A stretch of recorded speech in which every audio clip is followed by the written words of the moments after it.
이것이 확장된 것이 오늘날의 우주이다. 뭐 이런 이야기잖아요. 그러니까 결국 그거는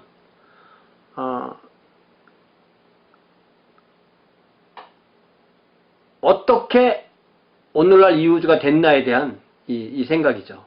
예. 그래서 뭐 우주의 나이가 뭐 130억 년이냐 뭐 이런 이야기를 합니다. 근데 중요한 거는 과학자들인데도 그 빅뱅이라는 것을 일어나게 한 그 에너지는 어디서 왔는지, 예를 들자면 어떤 시점이 있을 거 아니에요. 분명히 시점이 있을 거 아니에요. 시점이 있었으면 이 오늘날의 우주 같은 이 거대한 이 물질 전혀 없던 시대가 있었을 것이고, 그 전혀 없던 시대에 에너지 총량 보존의 법칙에 의하면 그것이 에너지의 형태로 어딘가에 있었어야만 그것이 나올 텐데, 그럼 그 에너지는 어디서 온 거냐? 이 얘기는 아무도 안 하는 거죠. 그래서 제가 그걸 빅뱅을 뭐 가르치거나 빅뱅을 공부하거나 뭐 빅뱅에 가는 것을 설명할 수 있는 사람들한테 그걸 몇 번 물어봤는데, 저한테 그런 식으로 표현해요. 그런 것은 관심의 대상이 아닙니다. 이렇게 표현하더라고요. 그건 아무도 얘기하지 않습니다. 이렇게 얘기를 해요. 제가 뭐 읽어봐도 그런 얘기가 없더라고요. 네. 혹시 여러분이 찾아보시면, 그것에 대해서 이 과학자들의 나름대로 설명하는 게 있으면 혹시 설명해 줬으면 좋겠어요. 저한테 얘기해 줬으면 좋겠어요. 자, 생각해 보세요. 원자폭탄이라는 게 어떤 원자 상태로 그 원자가 깨지기 쉬운 그 우라늄이라는 그런 광석을 통해서 만드는 거잖아요.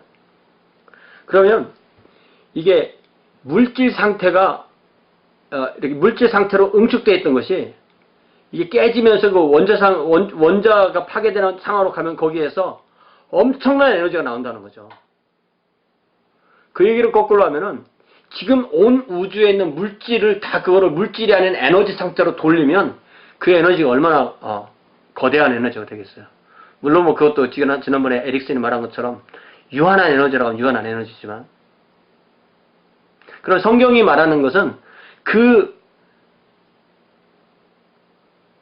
에너지 형태이든 에너지 이후의 형태이든 간에 이 온 우주를 하나님이 말씀으로 창조하셨다는 겁니다.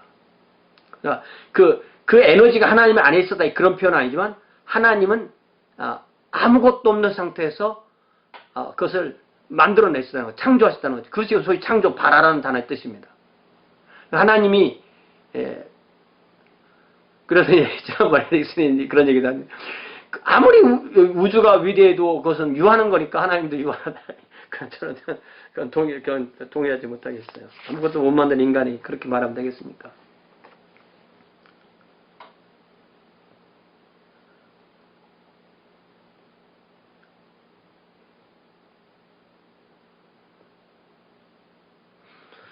그래서 성경이 말하는 것과 과학이 말하는 것은 어차피 부딪히게 돼 있다. 부딪히게 됐을 때 우리가 어느 정도의 이 대화를 시도할 필요가 있냐, 이런 얘기를 하고 있습니다. 그래서 부딪히는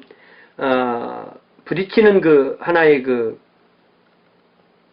내가 소위 이제 창세기 1장에 있는 건데요. 창세기 1장에서 우주의 나이, 내지는 지구의 나이, 뭐 이런 얘기를 합니다.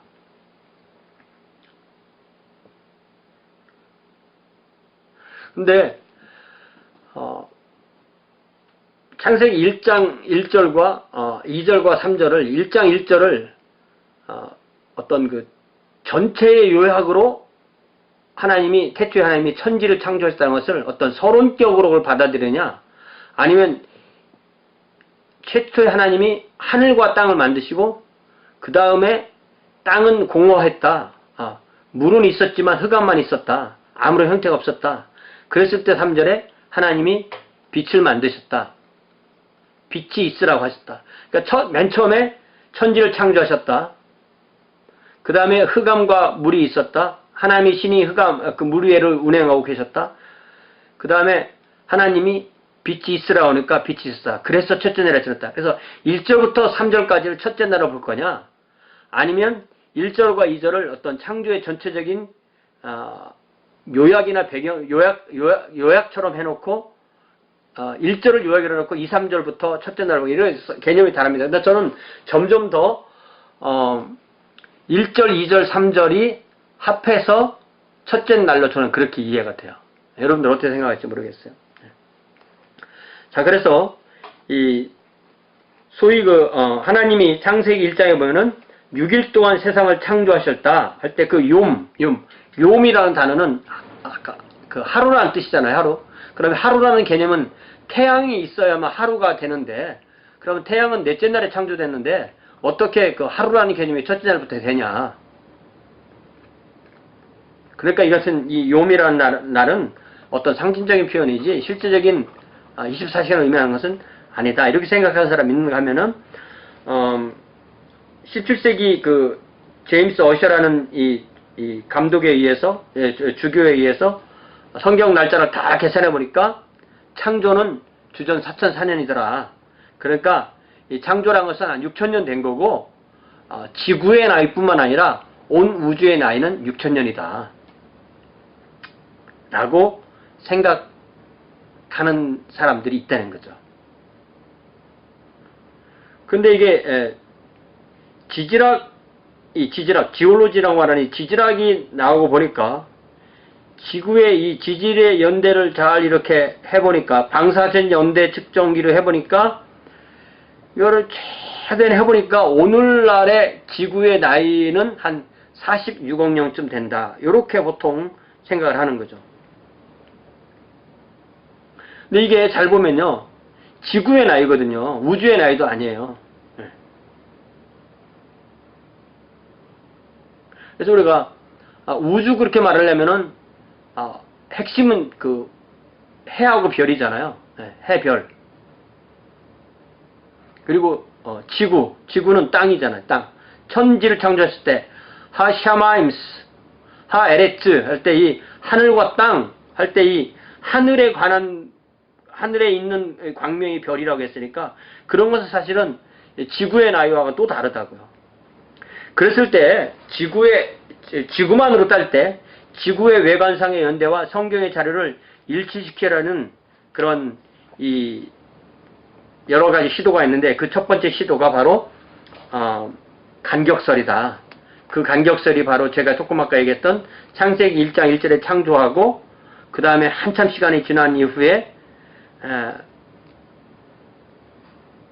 창조가 공허해지고 형태가 없어지게 되어서 그 다음에 1절에 가서 3절에 가서 이제 빛을 창조했다. 이런 것이 간격설인데 제가 조금 아까 설명은 좀 다른 거죠. 제가 설명한 것은 1절, 2절, 3절이 이제 첫 번째 날 저는 그렇게 이해를 하는 겁니다. 자, 이 홍수설이 이게 재밌는 거예요. 홍수설이 이게 재밌는 건데 지구는 실제로 6000년이 맞대는 거예요. 다만 이 노아의 홍수는 어떤 지역적인 홍수가 아니라 전 우주적인 홍수이고 전 지구적인 홍수이고 그것은 하늘 궁창 위에 있던 물과 그 땅 속에 있던 물이 동시에 나와서 온 지구에 이 물이 덮였기 때문에 그때 우리가 오늘날 발견할 수 없는 모든 이 공룡 같은 그런 화석이나 아니면 모든 지질학적인 거나 히말라야 산 꼭대기에서 찾을 수 있는 어떤 뭐 조개 껍데기나 이런 모든 것이 다 이 노아의 홍수에 일어난 거지 어떤 지질학에서 말하는 뭐 몇십 년 무슨 지질학에서 나오는 그 무수한 그 연대라는 이런 것들은 다 이 노아의 홍수 때 동시에 이루어진 것이다 라고 말하는 것이 이 홍수설이에요. 그래서 저는 이 소위 창조과학 하시는 분들 참 믿음 좋고 순수하신 분들이 당연히 많은데 그리고 저보다 과학적으로 훨씬 더 많은 것을 아는데 저는 별로 신뢰는 안 갑니다. 자, 관념적 시간설. 이건 무슨 말인지 잘 모르겠어요. 이거 참, 근데 이렇게 재밌는 얘기가 나오죠. 우리가 어릴 때 닭이 먼저죠, 달걀이 먼저, 이런 말 했잖아요. 그래서 닭이 먼저, 닭이 먼저. 당연히 닭이 먼저죠. 예. 하나님께서는 닭을 창조했지, 달걀을 창조한 게 아니니까. 그럼 나무가 먼저냐, 씨가 먼저냐? 이거 애매한 거죠. 그런데 성경에 보면은 나무로 창조했다고 안 됐고 땅에서 그것이 자라게 해라 이렇게 했단 말이죠. 근데 이 사람은 지금 나무를 창조했다면 소나무라면 그 소나무를 맨 처음에 창조할 때 몇 살짜리 소나무를 창조했냐, 나이테를 10개짜리냐 5개짜리 1개짜리냐 이런 얘기를 하는데 이런 게 조금 성경하고도 정확하게 맞는 것 같지도 않고 좀 재밌는 것입니다. 세대 하루설은 아까 말한 대로 24시간이 단지 24시간이 아니다. 그림 하루 혹은 문학적 구조설은 어떤 그 시간의 순서가 아니라 이 논리적인 구조로 이렇게 순서를 해놨다. 그래서 13, 46 이렇게 우리가 그 창조의 날을 이렇게 비춰보면 첫째 날에는 빛을 지으시고 넷째 날에는 그 빛의 그 근원인 해, 달, 별을 지으시고 또 둘째 날에는 뭐를 지으시죠? 자, 이거 좀 안 보면 또 틀리기 쉬우니까. 예. 둘째 날에는 바다와 육지를 구별하시고 거기에 채소나 또 어떤 나무, 또 풀 이런 걸 만드시고 넷째 날에는 거기에서 바다를 지으셔서 바닷속에 있는 물고기들, 또 하늘에 있는 또 새들 이런 얘기 나오고요. 또 셋째 날에는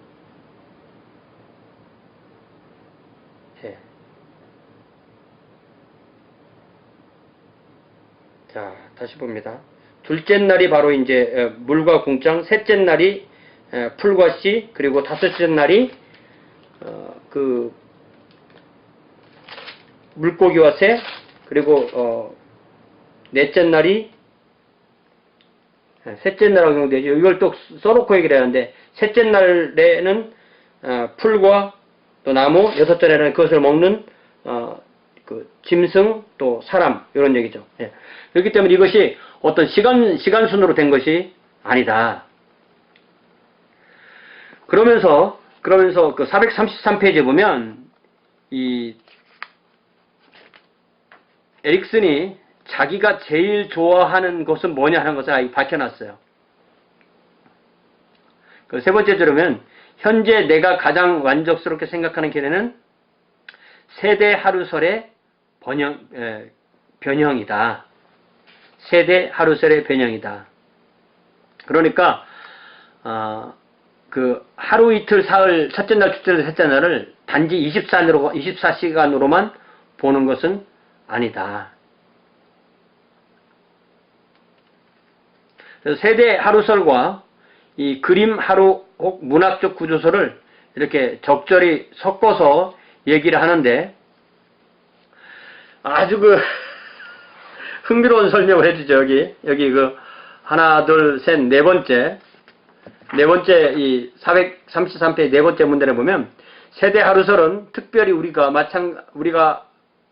마찬가지로 몇 가지의 주제를 문다고 생각해 본다면 지질학적인 기록과 아주 잘 어울릴 것 같다. 예를 들어 해와 달과 별들은 첫째 날에 창조됐다. 그런데 그게 넷째 날이 될 때까지는 겉으로 드러나지 않은 부분이다. 마치 지구가 구름 덮개로 덮인 것처럼. 유사하게 녹색 식물들은 셋째 날에 창조되었지만 여섯째 날에 비로소 인간이나 동물에게 양식을 위하여 주어졌다.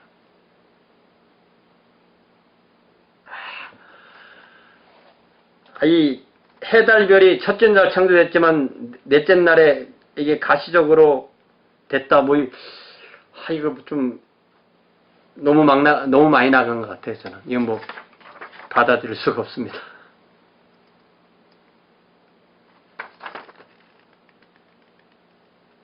그래서 이 창조가 어떤 식으로 되었느냐에 대해서는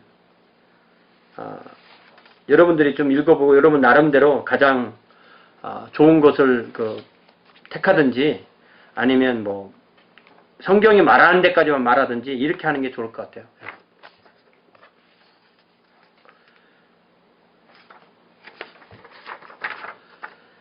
자, 창조 내에서의 발전, 아까 말한 것 좀 더 확장하는 건데요. 여기에 그 하나님께서 종류대로 내라. 1장 24절에 보면 땅은 생물을 그 종류대로 내라 할 때 그 종류라는 말이 민이라는 이 히브리어 단어가 우리가 말하는 소위 스피시스를 말하는 것이 아니라는 거죠. 예. 종을 말하는 게 아니라는 거죠. 이 에릭슨에 의하면. 그래서 그럼 하나님이 지은 게 뭐냐? 하나님이 지은 게 뭐냐라고 할 때 이 435페이지에 더 적절한 것은 점진적인 창조로 지신되는 입장인데 하나님은 오랜 시간을 거치는 일련의 행동 속에서 창조하셔서 종류의 최초의 이론을 창조하셔서 그게 종속 과목 문과강 해서 이 목에 있을 수 있냐 아니면 종보다 한 칸 위인 속에 있을 것이냐 아니면 아예 종을 창조한 거냐. 그래서 예를 들자면 하나님은 이 고양이 과에 속하는 하나만 창조했는데 나중에 뭐 고양이든 뭐 표범이든 뭐 사자든 그런 것이 그 다음에는 자기들 안에서 나왔다. 이게 좀 전 아닌 것 같아요. 아무래도 이게 좀 아닌 것 같아요.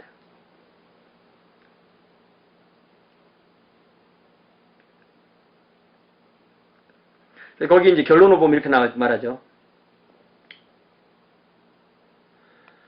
이게 이제 어느 정도 진화랑 섞어놓은 겁니다, 사실은. 그러나 또 다른 맨 밑에 결론 보면 또 다른 매우 함정한 가능성은 이것들이 결코 존재하지 않았다는 것, 즉 중간종이 없다는 겁니다. 성경의 종류들 사이에는 간격이 없다는 것이다. 화석 진리가 그러니까 이게 어떤 종과 종을 연결시키는 게 없다. 그래서 소진화는 있었지만 대진화는 없다는 표현을 말했는데 여기서 말할 때 소진화, 대진화는 우리가 말하는 종 안에서의 진화, 종 밖에서의 진화가 아니라 이 에릭슨은 아까 말한 그 히브리어 민, 그래서 카인드라는 것에 딱 섞어서 인트라카인드, 종류 내에서의 발전, 또 종간을 떠나는 인터카인드 이런 단어를 써요.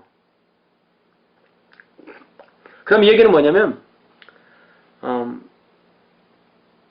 고양이과 대표 동물 만들어 놨고 그 안에서 사자부터 고양이까지 자유롭게 여기 나오잖아요. 사자, 호랑이, 표범 뭐 이런 거 쫙 그것은 그 안에서 요 정도까지 지난 이게 좀 이제 아닌 것 같아요. 네. 여러분이 이 종이라는 개념 보통 이게 아주 하등 동물, 뭐 단세포 동물이 아니면 이 종이라는 개념이 뭐예요? 종이라는 개념이 이 서로 교배해서 F1 자식이 태어나지만 그것이 또 F2까지는 가지 않는다는 거죠. 말과 나귀의 사이에 노새가 태어나지만 그 노새는 자식을 낳을 수가 없다는 것. 그것은 말과 나귀가 한 종이 아니라 디프런 종이라는 것을 입증하는 그런 이야기죠. 예를 들면 뭐 호랑이와 사자 사이에서 그 F1이 나올 수 있지만 그 F1은 F2를 가질 수 있다. 이게 종인데 이것은 오히려 유전학적으로 인트라카인드 이런 표현은 유전학적으로는 맞는 것 같지 않습니다. 자, 하나님의 창조의 유일성. 하나님만 이런 걸 할 수 있다는 거죠. 사람이 그러면 사람이 생명을 만들면 어떻게 될 거냐. 근데 아직까지도 이 에릭슨이 이 책을 쓴 때가 1985년이잖아요. 85니까 95, 10년 지났죠. 2005, 20년 지났죠. 2015, 30년 지났죠.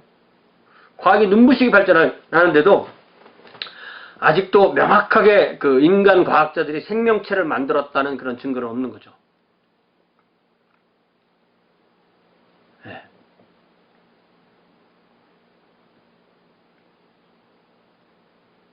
그래서 만약에 이제 에릭슨은 뭐라고 하냐면 생명체를 만들었다고 쳐도 그것은 하나님의 그 위대하심이 입증되는 거지. 왜냐면 사람은 만들 때 그것을 하나님의 것을 보고 모방하는 거나 그 재료를 쓰는 거지. 그렇다고 해서 사람이 하나님을 대신하는 것은 아니다. 자, 창조론의 함축적인 의미들 해서 첫 번째는 존재하는 모든 것은 가치가 있다. 하나님은 시원적인 창조적 활동뿐만 아니라 그 후속적인 모든 것에도 창조를 표현한다. 그래서 존재하는 모든 가치가 있다고 할 때 우리가 그리스도인들이 당연히 환경이나 보존이나 뭐 생태학이나 이런 것에 관심을 가져야 된다는 거죠. 네. 또 과학적으로 세상을 연구하는 것은 타당한 것이다. 하나님 이외의 어느 것도 자기 충족적이거나 영원하지 않다. 하나님 이외의 모든 것은 피조물이다. 이런 뜻입니다. 자, 다 나가시고 우리 학생이 한 분이 계시는데 아마 일방적으로 들으려니까 졸리실 거야 아마. 그런데 뭐 저는 3챕터가 남았는데 얼마나 할지 어떻게 해야 될지, 이게 갈수록 그 챕터가 길어지기 때문에 챕터의 수가 많아지기 때문에 조금 내용이 많습니다. 자, 18장 하나님의 계속적인 사역 섭리. 창조가 우주에 관한 창조의 우주에 관한 하나님이 시작한 사역이라면 섭리는 우주에 대한 그의 계속되는 관계성. 그러니까 창조는 하나님이 지으시고 섭리는 하나님이 운행하신다는 뜻입니다. 운전해 나가신다는 뜻이에요. 그래서 하나님이 지금 여기에서 살아서 운행하신다, 활동하신다. 이것이 바로 섭리의 핵심입니다. 그래서 섭리의 핵심은 바로 미래에 대해서 우리가 하나님께 의지할 수 있다는 거죠. 그래서 이 섭리는 보존과 관련된다는 것입니다.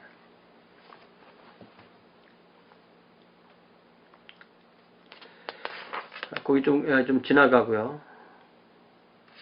충분히 알 수 있는 그런 이야기들이 쭉 써 있습니다.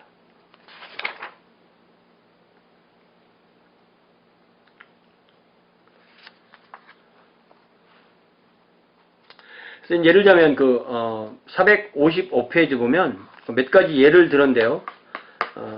하나의 예가 이제 하나님이 이 세상을 섭리하신다는 것을 자동차 운전하는 거 비유로 합니다. 그래서 예를 들자면 크루즈 컨트롤이 있으면 그냥 크루즈 컨트롤만 눌러놓으면 차가 가는 거다. 이게 이제 에릭슨이 이때 썼으니까 그렇지. 만약 그 옛날에 썼으면 오늘날 썼으면 아예 자동 운전 장치, 그거랑 비교할 수가 있는 거죠. 그것은 이제 하나님이 세상을 창조해 놓고 그냥 가만히 있어도 세상을 돌아가게 만들어 놓은 거냐? 아니면 하나님 운전대를 들고 붙잡고 세상을 현재 운전하고 계시냐? 그 두 가지를 얘기를 해줘서 성경은 하나님이 지금 이 세상을 운행하실 때 운전대를 잡고 운전을 하고 계시는 것으로 그렇게 비유를 하고 있습니다. 자, 통치로서의 섭리. 하나님께서 이스라엘 세상을 통치하신다. 그래서 모든 것, 자연부터 또 동식물과 또 나라들과 특별히 이스라엘과 모든 것을 하나님께서 직접 다스리기 때문에 여기까지 왔다. 그런 얘기를 계속하고 있습니다. 그래서 사람이 뭔가를 하는 것 같아도 하나님의 뜻으로 이루어진다는 거죠. 그래서 그 예로 이제 들은 것이 다윗과 사울의 싸움 중에서 스스로 사울이 다윗이 있던 굴 속에 들어와서 용변을 보려고 할 때 다윗이 살짝 가서 그의 옷자락을 베었다. 그랬을 때 이 두 가지에 대해서 다윗이 사울에게 오늘 여호와께서 굴에서 왕을 내 손에 붙이셨다. 451페이지 중간에요. 또 사울은 여호와께서 나를 내 손에 붙이셨다. 이렇게 주어를 주어를 하나님께 두는 거죠. 하나님께 두는 거죠. 제가 지난 주일에 고린도후서 7장을 설교하는데 사도 바울이 디도를 에베소에서 디도를 고린도에 보내놓고 디도를 마케도니아 집에서 만나는데 디도가 돌아왔다, 내가 디도를 만났다 이렇게 말하지 않고 하나님께서 디도를 보내주셨다 이렇게 표현하죠. 이것이 단지 인사치레가 아니고 이것이 바로 성경을 믿는 사람, 하나님을 믿는 사람들의 세계관이고 하나님께서 지금도 세상을 통치하시고 나의 삶에 깊숙하게 개입하고 계신다는 그런 하나의 증거로 우리가 우리의 역사관이나 세계관으로 이해를 할 수가 있습니다. 더 나아가서 하나님께서는 심지어 필요하시다면 사탄도 이용하신다. 그 이야기가 고린도후서 2장에 보면 잘 나오죠. 450페이지 중간에 보면은 진리를 사랑하기를 거절하여 구원을 받지 못하기 때문에 멸망받을 자를 속였다. 다시 말하면 이러므로 하나님께서 유혹을 저희 가운데 역사하게 하사 거짓 것을 믿게 하심은 진리를 믿지 않고 불의를 좋아하는 모든 자로 하여금 심판을 받게 하려 하심이라. 그러니까 하나님이 하시려고만 하면 사탄도 사용하신다. 하나님의 목적에 의해서. 그것을 우리가 알면 하나님이 무엇을 모든 주권이 하나님 안에 있다는 것을 우리는 분명히 아는 거죠. 이게 우리 교과서에는 저의라고 되어 있는데 이게 과연 맞을까요? 데살로니가후서 2장 10절.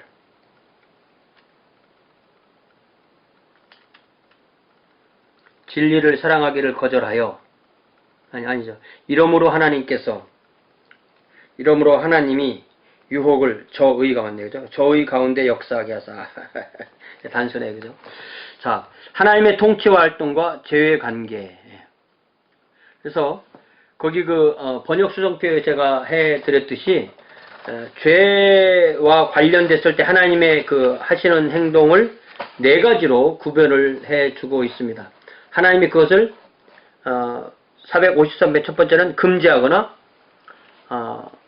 또 두 번째는 허용하거나 세 번째는 그것을 지도하거나 죄를 지도한다는 표현이 대단하죠. 그죠? 네 번째로는 제한하거나. 금지하는 것은 아예 처음부터 죄를 못 짓도록 금지하는 것은 창세기 20장에 나오는 아비멜렉이 사라를 취하려고 했을 때 그 예를 들죠. 허용할 때는 마치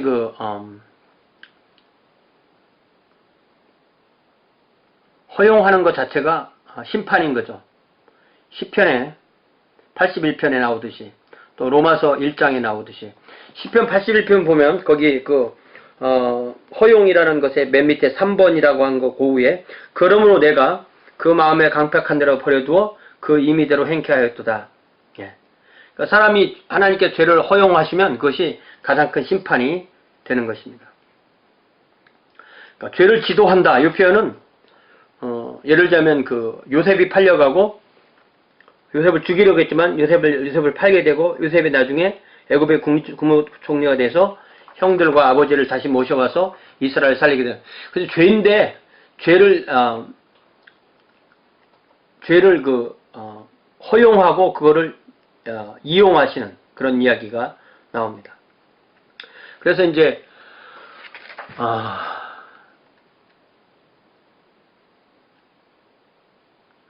예수님을 누가 주겠냐?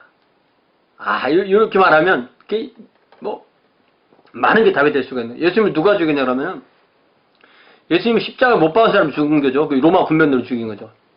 로마 군병들이 죽인 게 아니라 그 로마 군병들에게 명령을 내린 백부장이 죽인 거예요. 백부장은 못지를 안 했다고요. 근데 백부장이 명령을 내렸죠. 백부장에게 명령을 내린 사람은 누구예요? 빌라도죠. 그러니까 빌라도가 죽였다고 되죠. 빌라도에게 죽이게 해달라는 사람은 누구죠? 이스라엘의 제사장들과 대제사장들과 장로들이죠. 대제사장과 장로들에게 그렇게 하라고 시킨 게 누굽니까? 사탄이죠. 근데 예수님은 누가 내 생명을 빼앗는 것이 아니라 내가 버리느라고 했었기 때문에 예수님이 예수님을 주겠다고 말이 되는 거죠. 그러나 예수님을 그렇게 죽음에 내주신 분이 누구예요? 성부 하나님이시죠. 그 말에 다 맞는 거죠. 그렇기 때문에 이게 하나님께서는 하나님의 뜻이나 계획과 이것이 이루어지는 것에서는 우리가 이러한 복합적인 면이 있다는 것을 우리는 충분히 이해를 할 수가 있습니다. 그래서 거기에서 하나님은 카운터 펀치를 날리는 권투 선수나 상대방 선수의 힘을 이용하는 유도 선수처럼 항상 하나님은 어떤 일을 하실 때 되받아치기로 일을 하시는 것일 수도 있다. 하나님은 또 죄를 제한하신다. 제한하실 때도 있다. 그래서 예를 들어서 욥에게 어디까지는 할 수 있지만 어디부터는 하지 못하게 사탄의 욥에게 그렇게 할 수 있는 것과 하지 못하는 것. 여기 고린도전서 10장은요. 아무리 읽어봐도 이것은 고린도전서 10장 13절 너희에게 감당치 못할 시험 받을 때 이 시험은 유혹이라는 의미입니다. 템테이션, 영어도 템테이션으로 되어 있고요. 앞에 1절부터 여기까지 쭉 읽어보면 이스라엘이 범한 죄를 이야기하기 때문에 사람이 감당치 못할 유혹 밖에는 너에게 당한 것이 없다. 그러니까 다시 말하면 우리는 하나님 앞에 시험을 받지만 우리가 다 이길 수 있는 시험이다. 또 유혹을 받으면 우리가 그것을 이겨낼 수 있다. 이런 얘기를 하고 있습니다. 자, 하나님의 통치의 중요한 특징들. 하나님의 통치는 우주적이다. 두 번째, 456페이지에 하나님의 섭리는 단순히 그 백성들에게만 미치는 것이 아니라 온 세상에 미친다. 하나님의 통치는 선하시다. 그래서 하나님이 하신다는 걸 믿으라는 거죠. 항상. 그래서 창세기 22장의 예로 이 아브라함이 이삭을 바치러 갈 때 종들에게 내가 아이와 함께 저기 가서 경배하고 너에게 돌아오리라. 돌아오리라는 이 본문이 나만 돌아온 것이 이삭도 돌아온다. 또 이삭이 번제에 쓸 어린 양이 어딨냐고 물어볼 때 아들아 번제할 어린 양은 하나님이 자기를 위하여 친히 준비하시리라. 히브리서에서는 만약에 죽어도 다시 살아난다. 이삭이 이렇게 생각하고 있었다는 거죠. 제가 옛날에 이 부분을 설교 때 이런 표현을 쓴 적이 있습니다. 모리아산이라고 합시다. 모리아산인데 아브라함이 이삭과 함께 나무와 불을 들고 터벅터벅 산을 이렇게 이삭이 나무를 쥐고 이렇게 올라가고 있을 때 하나님이 이쪽 산 쪽에서 양을 데리고 이렇게 같이 올라가고 있었다. 우리는 이 산 너머를 볼 수 없었지만 아브라함 믿음으로 하나님께서 번제할 어린 양을 친히 준비하고 계신다라고 그렇게 고백했다. 이런 설교를 제가 한 기억이 납니다. 그래서 하나님은 항상 그렇게 우리의 삶에서도 예비하시고 준비하시는 분이시다. 그런 얘기죠. 자, 네 번째로 하나님은 그의 소유가 된 사람들에게 인격적으로 관심을 갖고 계신다. 하나님은 항상 우리와 이렇게 인격적이라는 말은 항상 서로 안다는 뜻이에요. 서로 알고 서로 소통이 가능하고 서로 대화가 가능하고 서로 영향을 주고 우리가 하나님께 우리가 복을 받지만 우리가 하나님을 찬양하고 하나님이 우리로 인해서 기뻐하시기도 하고 슬퍼하시기도 하는 그게 서로 인격적인 관계인 거죠. 그래서 하나님은 어떤 원리도 아니고 기계도 아니다. 우리도 마찬가지다. 그러죠. 그래서 우리의 활동과 하나님의 활동은 서로 배타적이지 않다. 우리는 하나님의 뜻에 참여할 수 있고 하나님의 일에 우리가 동참할 수 있다. 그런 얘기죠. 여섯 번째, 하나님은 그의 통치에서 주권적이다. 어떤 하나님과 우리가 어떤 거래하는 건 아니다. 그러면서 여기 458페이지 밑에서부터 459페이지까지 해서 재밌는 얘기를 해요. 기드온이 하나님께 오늘은 이 양털에는 물이 안 생기게 해주세요. 내일은 양털에만 물이 있게 해주세요. 이런 기도를 했지만 이런 거 기도하지 말아라. 그런 거 기도하면 미신이다. 이렇게 얘기를 해놨어요. 조금 이렇게 좀 웃자고 얘기한 건 아닌 것 같고 좀 과한 표현 같습니다. 네 번째로 이제 이 히틀러 시대의 이 독일 얘기나 1차 세계대전 얘기가 참 많이 나오는데요. 이 에릭슨이 쓴 거. 이만큼 이게 세계 역사에는 중요한 사건이고 그런데요. 세상이 돌아가는 것 자체가 무조건 하나님의 뜻이다라고 그렇게 말해서는 안 된다는 거죠. 그래서 히틀러를 그 히틀러에게 동의해줬던, 히틀러 편에 섰던 젊은 크리스찬들에게 그들이 잘못됐다는 것을 분명히 이렇게 지적하고 있습니다. 자, 기도, 섭리를 믿으면 하나님께서 운행하시는데 기도해가지고 하나님을 자꾸 방해하면 되냐, 그렇게 생각하는 사람이 있는가 하면은 정반대로 하나님은 기도하면 그것을 하나님이 가시던 그 길을 바꿀 수도 있다 이 얘기죠. 그래서 분명히 기도했다고 되지 않는 경우도 있지만 기도 안 한다고 되는 건 아니라는 거죠. 그렇기 때문에 우리는 간절하게 기도하는 거, 간절하게 기도한다라는 얘기를 분명히 했고요. 그렇지만 그것이 내 중심에서는 안 되고 하나님 중심이다. 기적, 이제 기도뿐만 아니라 더 나아가서 기적에 관한 얘기를 하는데, 기적에 대한 여러 가지 견해를 일단 세 가지로 나누어서 설명합니다.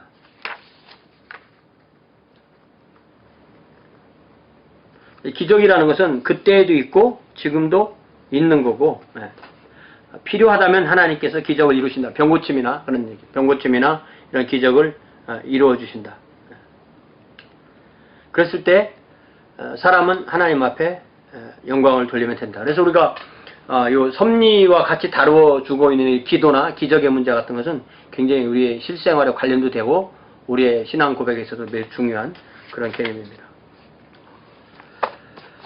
야, 길죠? 길지? 자, 이 악과 고난의 문제, 이 19장, 이 악과 고난의 문제는 이게 원래 조직신학에서 잘 다루지 않는 분야입니다. 이것은 종교 철학이라는 데서 다루는 그런 이야기인데요. 그럼에도 이것을 다루고 있습니다. 그러니까 이 에릭슨이요, 상당히 오지랖이 넓은 거예요. 그리고 오지랖이 넓어서 항상 착하잖아요. 착한 사람들은 일을 많이 벌립니다. 그래서 이게 교과서가 양이 많아지고 여러 가지 이야기들을 하고 있는 겁니다. 하나님이 정말 선하신 분이라면 왜 악이 세상에 있냐? 그러면서 데이비드 휴메의 이야기를 인용을 해놨는데요. 데이비드 휴메의 이야기를 이 책에서 번역을 할 때 조금 복잡하게 번역을 해놨는데요. 이게 이제 그런 뜻입니다. Is he willing to prevent evil, but not able? Then is he impotent? Is he able, but not willing? Then he is malevolent? Is he both able and willing? Where then is evil? 이게 무슨 말이냐면은 우리 교과서처럼 그렇게 복잡한 내용은 아니고요. 하나님은 악을 방지하시려고 했는데 못했냐? 그렇다면은 무능력하네. 그렇게 하실 수 있는 악을 방지할 수 있었는데도 안 했냐? 그러면 참 나쁘시네. 그러면 그렇게 악을 방지할 수도 있고 하려고도 했다면 왜 도대체 악이 있냐? 그 얘기는 뭐냐면 그렇게 악을 방지할 수도 없을 뿐만 아니라 그렇게 하려고도 하지 않는다. 이런 얘기를 데이비드 휴먼은 하려고 했던 겁니다. 그러니까 이 말을 거꾸로 보면 그렇게 충분히 이해되는 거죠. 근데 우리가 볼 때 이 악이라는 것이 여러 가지 종류가 있지만 뭐 자연적인 것도 있고 도덕적인 것도 있고 뭐 사회적인 것도 있고 여러 가지 악의 형태가 있을 수가 있다.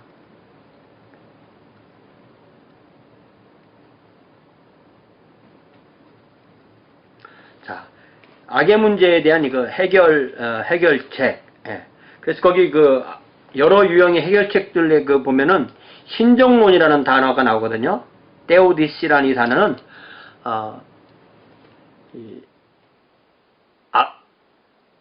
악이 있는데, 악과 고난이 있는데도 하나님이 어떻게 옳으시냐라는 것을 입증하는 종교 철학적 이 주제를 신정론이라고 이렇게 그렇게 또 정의를 해서 씁니다. 하나님이 어떻게 이 악이 일어나는 이 세상에서 하나님이 어떻게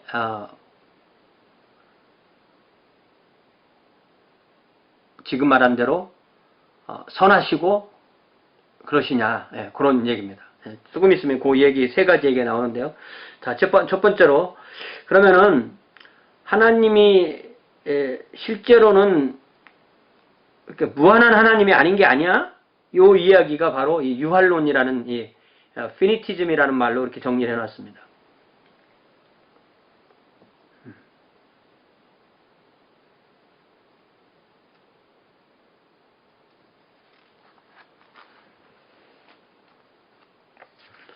그래서 하나님은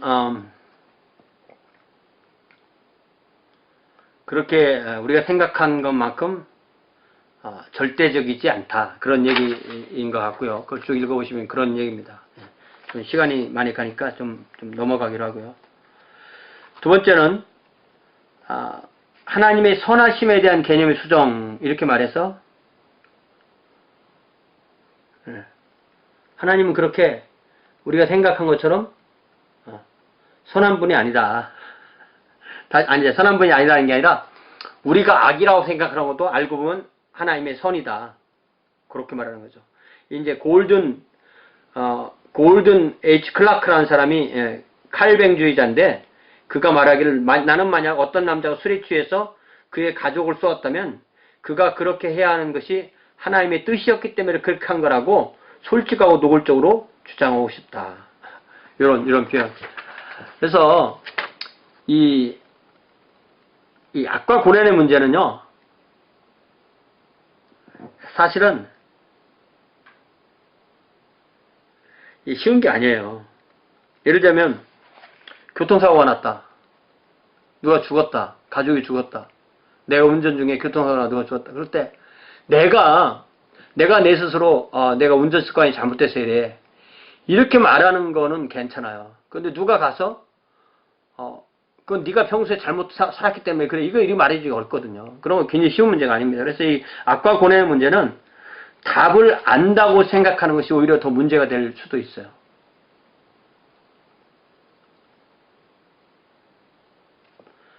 자, 여기 크게 이 사람이 그 세 가지를 쭉 설명했는데, 그걸 제가 세 가지 설명한 내용이 뭔가를 조금 아까 하나 봤었는데, 정확하게 그거를,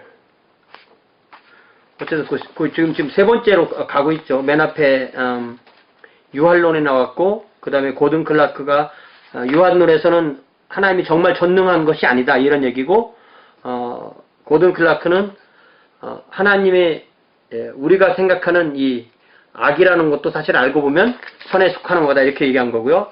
세 번째는 악이라는 게 실제로는 없는 거다. 악이라는 건 실제로 없는 거다. 그러면서 재밌는 예를 들은 것이 바로 이 크리스찬 사이언스입니다. 메리 베이커 에디 부인. 이는 이제 상당히 신플라톤주의와 상당히 비슷해요. 사상 자체가. 근데 뭐 이건 말이 안 되는 거죠. 그래서 신플라톤주의의 기본적인 원리 체계는 실제론적이고 물질의 실제는 부인되는. 그러니까 크리스찬 사이언스는 플라톤주의처럼 물질은 부인하고, 물질을 부인하니까 죽음도 없고 뭐 질병도 없는 거고 죄도 없는 거고 이렇게 되는 거죠. 그럼 사실 전혀 말이 안 되는 겁니다. 사실 뭐 가치 있게 다룰 수 있는 내용도 안 되는 거죠.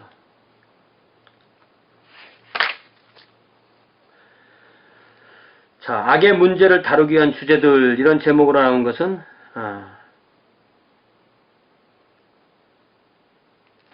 결국 악이라는 건 뭐냐면, 예를 들면 선악을 알게 하는 나무의 열매를 먹지 말아라. 여러분 창세기 3장에 나오는 선악을 알게 하는 나무의 열매를 먹지 말아라. 선악을 알게 하는 나무의 열매를 먹지 말아라. 그 말씀을 하나님께서 아담에게 해주셨을 때 그걸 잘 생각해 보면요, 그러면 선악을 알게 하는 나무의 열매를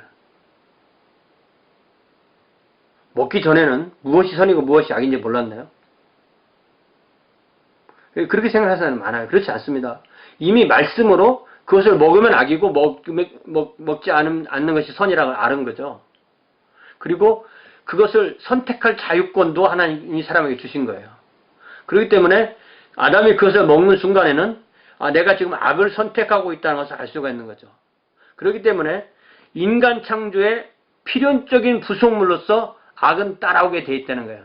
사람을 로봇으로 지었지 않았기 때문에 자유의지가 없다면 자기가 자유롭게 선택해서 하나님을 섬기고 하나님의 그 계명을 섬기는 것을 선택할 수 있는 것이 아니라면은 그건 사람이 아니라는 거죠. 그런 걸 할 수 없는 그런 존재는 하나님이 지으시지 않았고 그런 것을 있지도 않은 거죠. 네.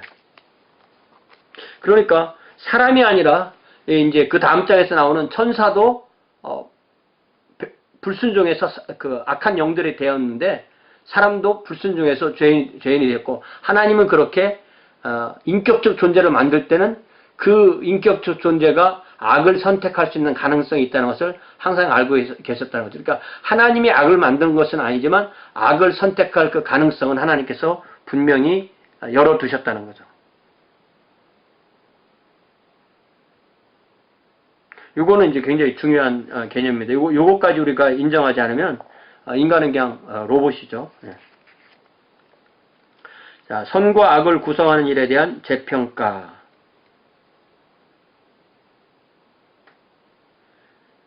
선은 인간 중심이 아니고 하나님 중심이다. 네. 우리가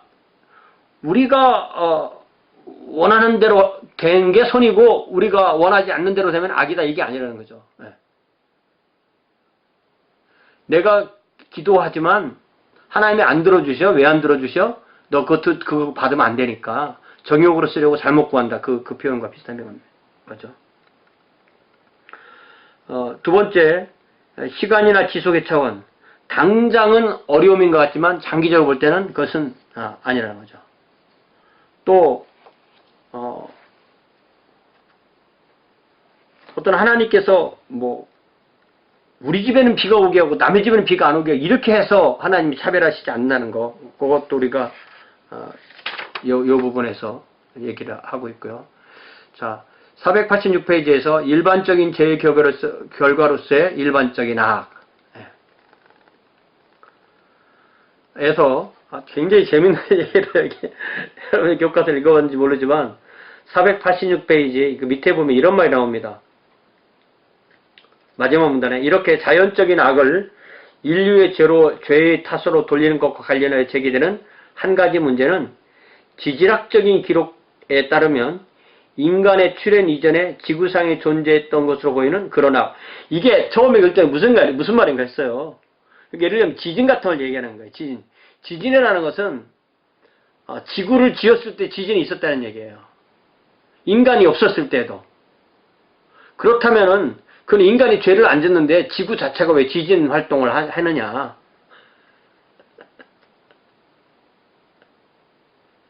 이런 얘기를 하고 있어요. 저는 이 부분은 한 번도 생각 못 해본 얘기를 하고 있는 거죠. 이 에릭슨이. 그렇지만 인간이 지어진 이후에 이 지진 활동이 많이 일어나는 곳에 집을 짓는 것은 그거는 인간이 선택한 거기 때문에 그건 인간이 책임이 되는 말을 좀 하고 있습니다.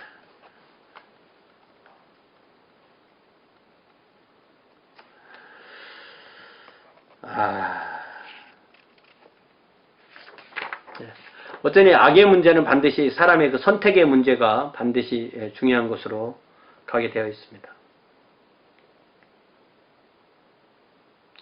자, 두 번째로 그 488페이지에 특정한 죄의 결과로서의 특정한 악.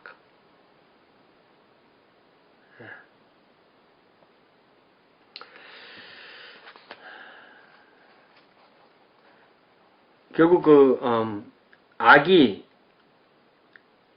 그 불행이나 그런 것이 죄의 결과일 가능성이 많다는 거죠. 그러면서 요한복음 9장 이야기도 하고요. 또 다윗의 집안에 있었던 그 밧세바의 간음, 또 우리아를 살해한 거.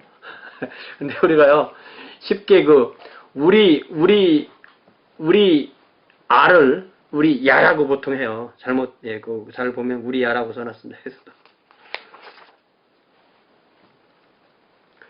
그래서 이제 490페이지에 보면 갈라디아서 6장 이야기를 하면서 심은대로 거두는 것이 하나님의 법칙이지 콩 심은 데 팥나고 팥 심은 데 콩 나는 것이 하나님의 법칙이 아니다. 그런 얘기를 합니다. 그러면서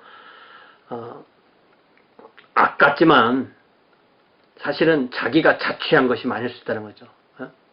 술을 많이 먹으면 간경화에 걸릴 가능성이 많다는 것이다. 그리고 교통사고 나서 죽은 사람들 중에 상당수가 안전벨트를 매지 않았다. 시트벨트를 하지 않았다. 그런 얘기죠. 그러면서 이제 결론적으로 무슨 얘기를 하냐면 하나님의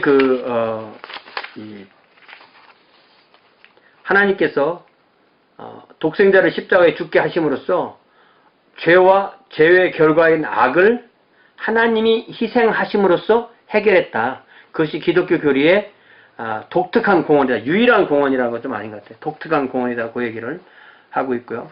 또 하나는 악이 많은 것 같지만 이 세상이 끝은 아니다. 최종적인 결론은 주님 앞에 가서 새하늘과 새 땅에 가서 결론이 난다. 이렇게 얘기를 하고 있습니다. 이야, 지금 참 주마간산식으로 거쳐왔는데 그래도 이제 마지막 장에 왔습니다. 마지막 장은 소위 이제 천사론이라는 제목하에 실제로는 천사와 사탄을 포함한 악령들을 이야기하고 있습니다. 그래서 선한 천사들, 악한 천사들. 천사론은 상당히 필요 없는 것 같지만 실제로 알고 보면 성경에서 많이 얘기하고 있고 이거는 실제로는 상당히 중요한 거다. 우리가 이 부분에 대해서 그냥 이렇게 지나갈 수는 없다. 특별히 천사론보다 더 중요한 게 이 악한 천사들에 관한 이야기입니다. 그래서 천사들의 어떤 직급이나 계급에 대해서 꽤 자세하게 나오는데 이거 잘 모르겠어요. 이게 꼭 이럴지 아닐지 이게 맞는 건지 아닐지 잘 모르겠습니다. 아주 자세하게 해 놓았고 예를 들면 토마스 아퀴나스는 하도 이걸 잘 해놨기 때문에 천사 박사다 이런 말을 들었다고 하지만 사실은 사실 그럴지 안 그럴지는 잘 모른다는 거죠.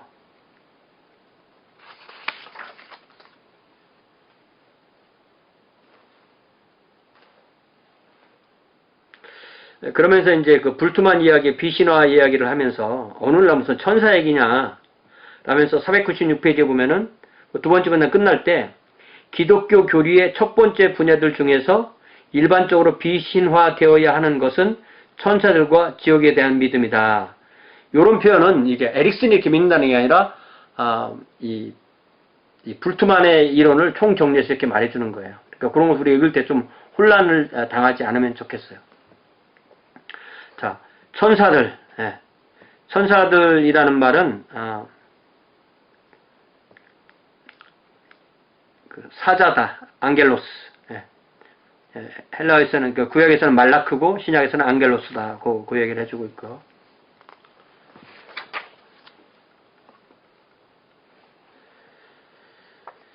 천사들을 언제 창조하셨을까? 그러니까 천사들을 쉽게 말하면 창세기 1장 1절 이전에 창조하셨을까? 그 이후에 창조하셨을까? 이것도 조금 의문이죠. 그죠? 그래서 창세기 1절하고 2절 그 사이에 창조했다. 이런 표현도 있을 수 있고요. 그런 것 우리가 핵심은 요겁니다. 성경에서 구체적인 증거가 없으면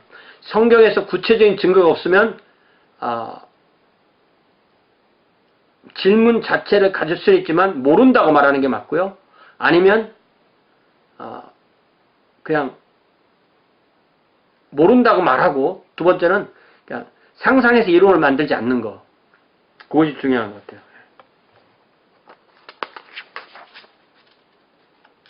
천사들이 어떤 지위를 가지고 있고 어떤 때 나타나고 그들이 어떤 능력을 가지고 있고 어떤 칭호를 가지고 있고 이런 건 쭉 잘 나와 있고요.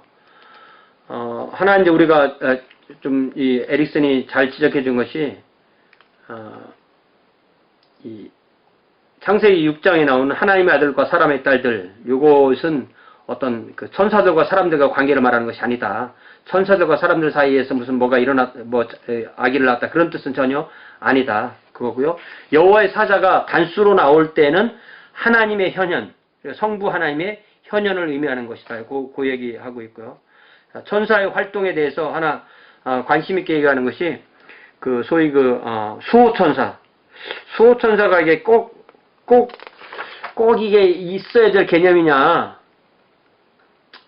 근데 저는 이것도 좀 불편해요. 예수님이 뭐라고 말씀하시냐면, 마태복음 18장 10절에, 여기 505페이지 맨 밑에 둘째 줄 보면, 아이를 불러 제자들의 한가운데 두시고, 예수는 삼가 이 소자 중에 하나도 없이 여기지 말라 너희에게 말하노니 저희 천사들이 하늘에서 하늘에 계신 내 아버지의 얼굴을 항상 배움느니라. 이게 이제 그 수호천사의 개념에서 가장 가까운 개념이라고 할 수가 있는데, 물론 이 말씀의 핵심은 그 약한 자를 없이 여기지 말라는 그거죠. 핵심은 그거죠.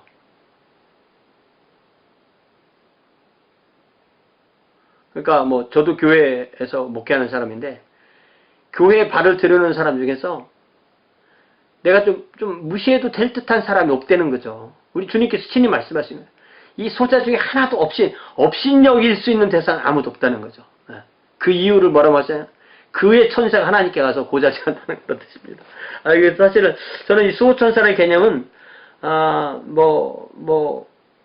꼭 굳이 뭐 없애야만 할까라고 생각을 하고 있습니다. 자, 마지막으로 좀 그 비디오가 그 세 번째로 넘어가긴 하겠지만, 아주 짧게 그 이 책에서 506페이지부터 512페이지까지 6페이지 동안에 이 마귀론에 대해서 이렇게 써놨는데요. 상당히 좀 꼭 이렇게 잘 써진 건 아니지만 이 정도라도 정리를 하고 넘어가야 되는데, 심각한 게 뭐냐면 이상하게 이것을 번역하는 분이 이 데몬이라는, 영어로 데몬이라는 말과 데블이라는 말을 계속 혼돈해서, 이 데몬은 그 악령 내지는 귀신이라고 번역을 해야 되고, 데블은 마귀라고 번역해야 되는데 이거를 막 섞어놨어요. 그래서 이거를 우리가 좀 분명하게 좀 정립을 해 나가야 됩니다. 그래서 제가 특별히 퀴즈 문제에서 이것을 물어봤는데, 여러분들이 그 답을 쓸 때 제가 하나 미리 말씀드리는데, 마귀 있잖아요. 마귀. 더 데블, 마귀, 또 악마, 또 사탄, 또 루시퍼. 이건 다 단수예요. 그 밑에 있는 영들이 귀신들이고 악령들이에요. 그러니까 마귀들과 싸울지라, 그 마귀는 더 데블이에요. 그러니까 영어 가사도 더 데블로 됐어요. 마귀와 싸울지 이렇게 돼야 되는 거예요. 그래서 제가 이거를 번역 수정을 하면서 제가 계속 막 마귀들, 악령들 이거를 막 계속 타이핑을 하고 있으니까 저도 막 정신이 하나도 없는 거 있죠. 예. 어쨌든 이 책에서는 마귀들이라고 복수로 번역한 것은 데몬스로 번역한 건데, 이거는 악령들, 귀신들로 번역을 해야 되고, 그 데몬스와 상호 교환해서 사용할 수 있는 영어가 바로 이블 스피릿입니다. 그래서 데블은 항상 앞에 영어 정관사로 영어로 쓸 때는 더 데블 이렇게 써야 되고요. 이거는 마귀라고 내지는 악마라고 이렇게 우리가 그렇게 번역을 해야 됩니다. 그리고 그 마귀의 이름이 사탄이고, 그것이 또 때로는 천사장 루시퍼가 사탄이 된, 그렇게 표현되는 데도 있습니다. 그래서 그렇게 일단 설명을 하면요, 이렇게 되는 겁니다. 보세요. 하나님이 계시면 하나님의 이름이 여호와 하나님이시죠. 성부 하나님, 여호와 하나님 이렇게 되는 겁니다. 그러면 마귀 또 데블의 이름이 사탄 이렇게 되는 거죠. 그리고 그 밑에 귀신들 내지는 악령들, 데몬스, 또 스피릿, 이블 스피릿 이렇게 되어 있습니다.